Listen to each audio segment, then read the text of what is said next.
As Solon repeatedly emphasized in his poetry, he stood in the middle. Quote, "I gave the common folk such privilege as is sufficient for them.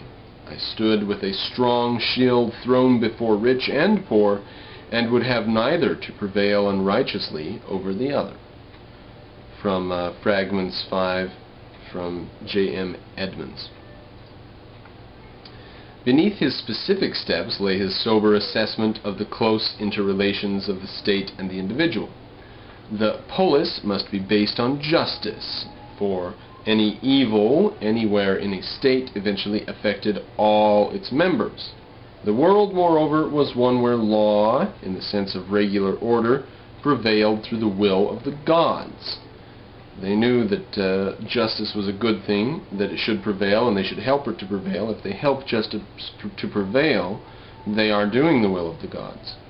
So when you renege on justice, you are snubbing Zeus. Be careful. Figure out how to deliver justice. Quote, "It was not accidental that Solon reformed Athens so that it might exhibit this ethical law at the same time as the first philosophers were finding natural law in the physical universe over in the Ionian Islands." Now a bit about the tyranny of Pisistratus, or the Pisistratids, 546 to 510 BC. Solon was the first great statesman who consciously began to point Athens toward the social, economic, and political road it was to follow. But his detailed solutions were too moderate to end the Athenian unrest. Aristocratic rivalry and general tensions soon brought renewed political difficulties, as a result of which the regular constitution broke down and gave way to tyranny.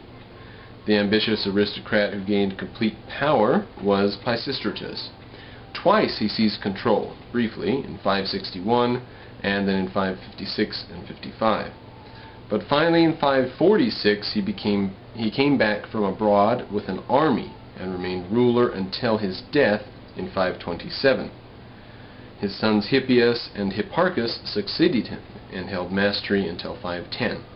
This line of tyrants made no extensive theoretical changes in the Athenian constitution, but the 36 years of their rule brought important developments in other respects. Many of the aristocratic clan leaders, especially the great Alcmaeonid family, were generally in exile, and citizens tended to return for guidance and decisions to the state machinery, which was expanded and improved.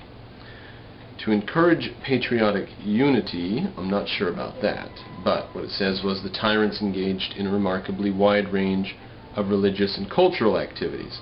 It says that they did that to encourage patriotic unity, but they might have done that because that's what they felt like doing, because that was part of the culture, because that's what everyone around them was doing, because that's what it was obvious to do, because that was the culture.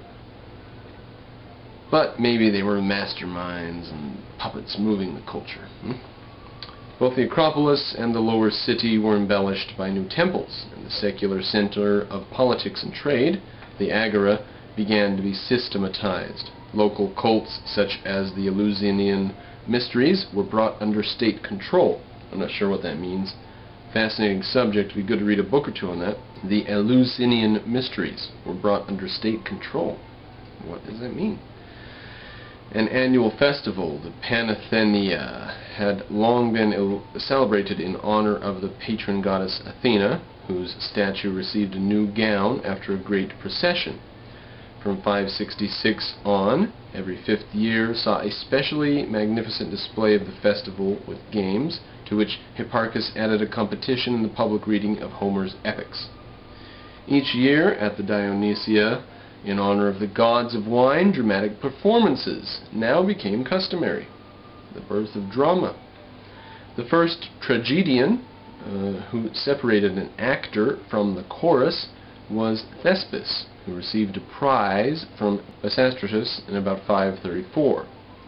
Among foreign poets who sang in the tyrants' halls were Anacreon of Teos, active 550 to 500, a limpid poet of drink and love, and Simonides of Ceos, C-E-O-S, 556 to 468, so versatile, a composer of dithyrambs, choral songs with narrative content, epigrams, funeral dirges, victory odes, and other poems, that he made his living by his art, probably one of the first poets or writers to do so.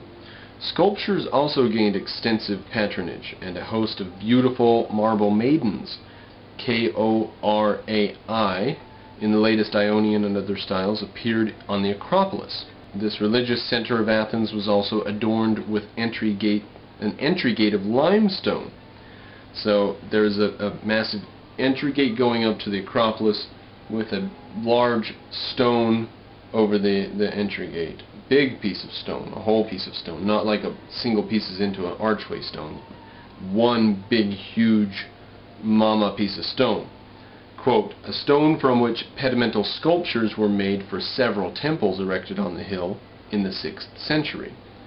So, a century and more later, they rebuild stuff, and they take this down and they carve it up into a whole bunch of different statues for different areas up on the Acropolis. Anyways, while the tyrants thus favored poetry and the arts, they tended to maintain peaceful relations with their neighbors. Only toward the Hellespont did Athens show aggressive tendencies, partly through state action to take Sigium, partly through the private initiative of adventurous men like Miltiades of the Philaid clan. Pisistrated encouragement promoted the consolidation of independent peasantry, which had an ever better market for its olive oil and wine, and so could pay a tax of 1/10, later 1/20th, of its produce to the state. Trade and industry also became ever more active, both in agricultural products and especially in pottery. By at least 525 BC, Athens had begun to coin its famous owls, silver coins with the head of Athena on one side and her owl on the other. Now we've got a footnote we're going to skip down and read. Very good, interesting, powerful footnote.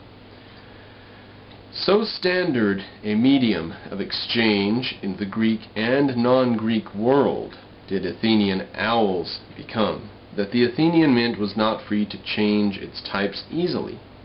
For centuries, accordingly, the archaic designs were copied. An example of picture here in the book from the late 5th century.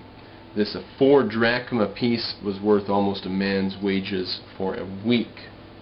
Yeah, and that's not going to show up here, so just go look up the Athenian owl.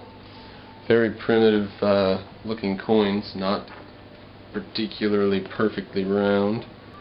Why was it that Greek city-states started the coinage revolution? Why were they the first to use coins?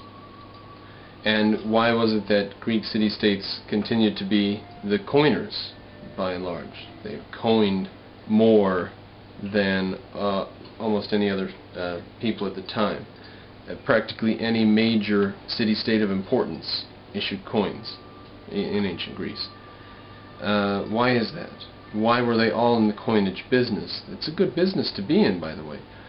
Dig something up out of the ground, strike a coin, and you can spend that. The problem is, find the stuff to dig out of the ground. Sure. Then get the experts who know how to continue running the mine year after year, despite difficulties. Then find the people who know how to refine the metal, and people who know to get it all right down to the point where you can pour it into a die and it will work. You know, all the little details of metallurgy.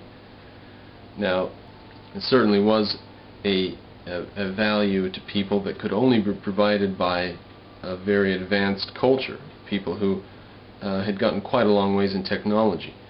Lots of people throughout history sat on mines or veins of silver and stuff. The Athenians found a vein of silver, which, mind you, had been there, hadn't it?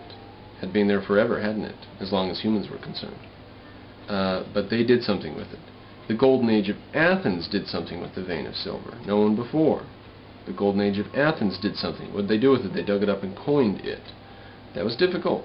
It took expertise, time, and it was a true extraordinary value to the citizens of the Mediterranean world, the denizens, I might say. Now, the coins that they show here include a turtle from Aegina. It's got a turtle on one side and some